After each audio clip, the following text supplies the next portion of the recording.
નમસ્કાર મિત્રો, હું છું કિશોર વાઘેલા. આપ સૌનું હાર્દિક સ્વાગત કરું છું આપણા વિડીયોમાં. તો મિત્રો, આજે એક નવી જગ્યા આપણે જોવામાં આવે છે ભુજમાં.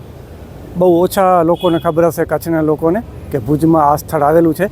અને હાલ તો આપણે જોઈએ કે કેવી કન્ડિશનમાં છે ને શું છે, તો તેનો ઇતિહાસ પણ આપણે જાણીશું. સંપૂર્ણ જાણકારી મળશે આ વિડીયોમાં આ સ્થળ વિશે. અને ઐતિહાસિક અને રાજાશાહી વખતનું આ સ્થળ છે.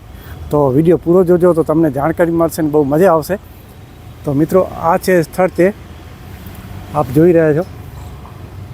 મહેલ છે મોટો, અને કોનો મહેલ છે તે આપણે બધી જાણકારી આપશું. તો હાલ આ જગ્યામાં આજુબાજુ અહીંયા લગભગ જંગલ જેવું જ થઈ ગયું છે.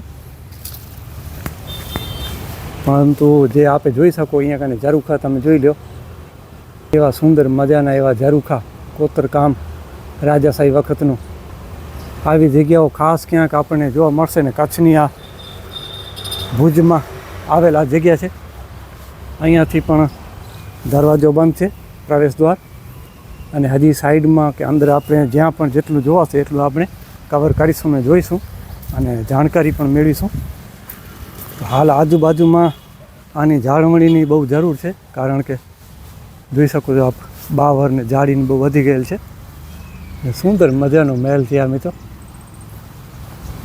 અને આપણે જાળીમાંથી અહીંયા કને આગળ જશું તો આ બાજુ અહીંયા પણ એક દરવાજો છે, અંદર જવાનો રસ્તો.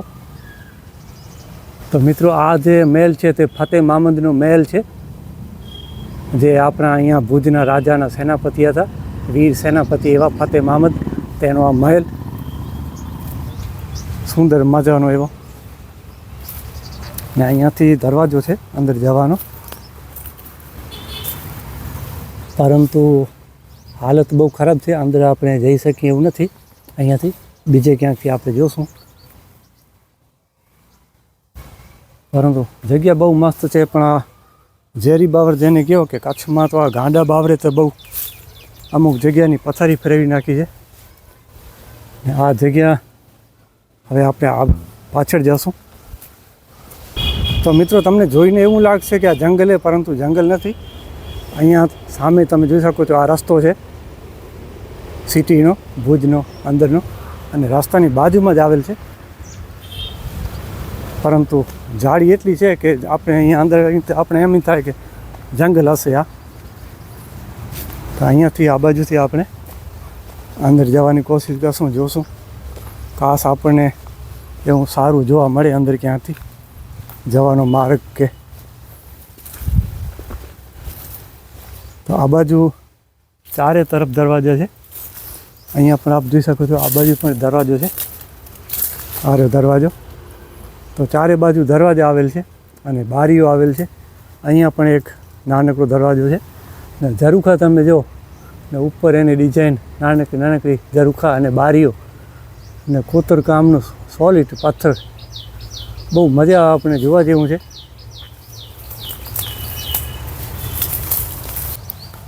અને મિત્રો, આ આપણે પાછળની સાઈડ આવ્યા છીએ. અહીંયાથી પણ ઉપર તમે લગભગ દેખાશે, થોડોક ભાગ અહીંયાથી લગભગ પડવાની તૈયારી છે.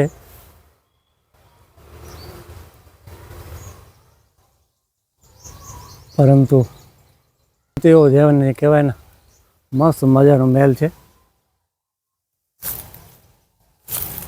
અને આ બાજુ અહીંયા જંગલ જેવો આપણે માહોલ જોવા મળી રહ્યો છે. અહીંયા પણ એક મોટો દરવાજો છે, સામે જ જોઈ શકો છો આપ. મોટો દરવાજો છે અહીંયા પણ, પરંતુ હાલ ખંડેરની હાલતમાં છે. જાણે ખંડેરે જોઈએ તે પ્રમાણે ક્યાં જવા જેવું આપણને દેખાઈ રહ્યું નથી. ચારે તરફ બાવર, ગાંડા બાવર અને જર્જરિત હાલતમાં. બહારથી બહુ સુંદર દેખાય છે, પરંતુ અંદર જવાનો ક્યાં આપણને રસ્તો એવો દેખાઈ રહ્યો નથી. છતાં આપણે જોઈશું હજી.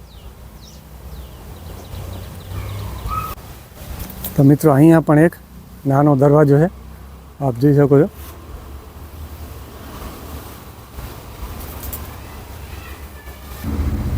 અને હાલ આપણે દરવાજાની બાજુમાં જ અહીંયા કને બેઠા છીએ.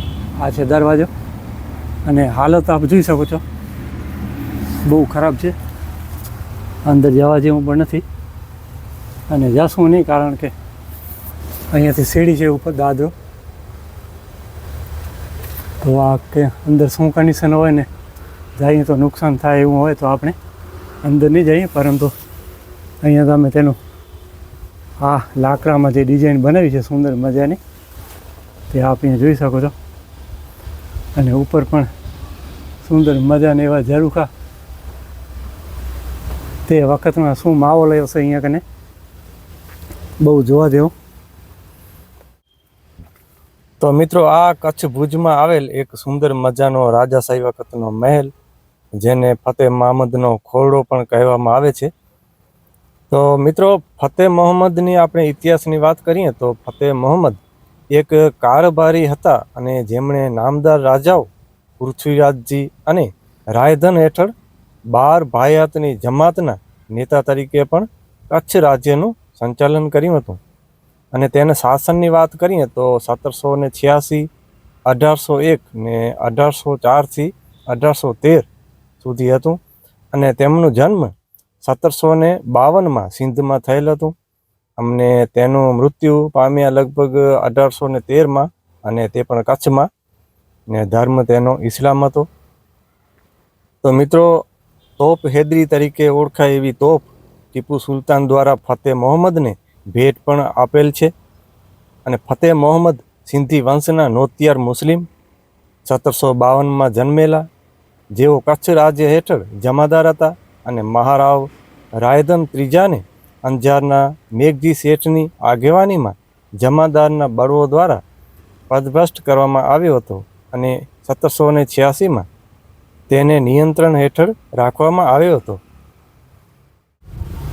તો મિત્રો આવી રાજાશાહી વખતની જેને કહેવાય કે પૌરાણિક આવો મહેલ, આને ખાસ અહીંયા જાળવણીની જરૂરિયાત છે.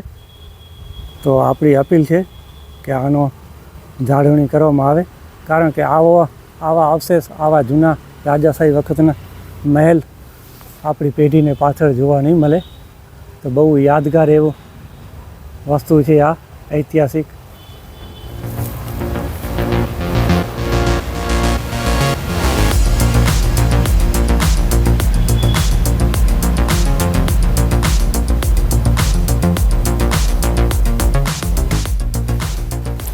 તો મિત્રો તમે આ જગ્યા જોઈ છે કે નહીં તે કમેન્ટમાં લખીને જણાવજો, અને સાચું કહેજો કે આની જાળવણીની જરૂરત છે કે નહીં. તો બહુ સારી જગ્યા છે કચ્છની, આ કચ્છમાં આવેલ ભુજમાં આ રાજાશાહી વખતનો મહેલ.